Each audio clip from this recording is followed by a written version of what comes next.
국제신용평가사 피치가 18년 만에 중국의 국가신용등급을 강등했습니다. 팬데믹 이후 소비 부진과 부동산 시장 침체 여파로 정부의 재정 지출이 대폭 증가하면서 재정 건전성에 대한 부정적 인식 때문입니다.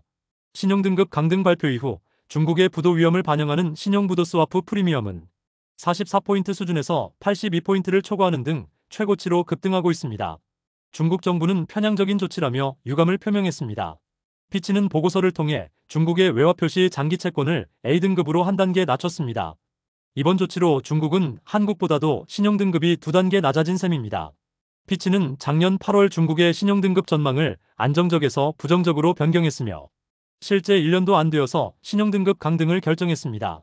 다만 이번 발표는 트럼프 대통령이 상호관세를 발표하기 이전에 결정됐기 때문에 시간이 갈수록 심각해지는 미중 무역 분쟁이 최대 변수가 될 수 있습니다.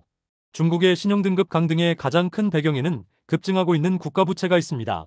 중국이 올해 재정적자 목표를 GDP의 4% 수준으로 설정했으나 피치는 지방정부 등을 포함한 확장 재정적자가 GDP의 8.4%까지 오를 것으로 예상했습니다.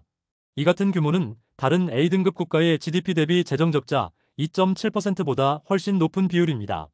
중국의 경제성장 둔화도 신용등급에는 악재로 작용하고 있습니다. 올해 중국의 성장률이 4.4%로 둔화하고 있으며 부동산 경기 침체와 소비심리 위축, 미국의 관세 폭탄 등 대내외 변수들이 정부의 재정 부양 의존도 상승으로 이어질 전망입니다. 피치의 발표 이후 중국 정부는 강력하게 반발하고 있습니다.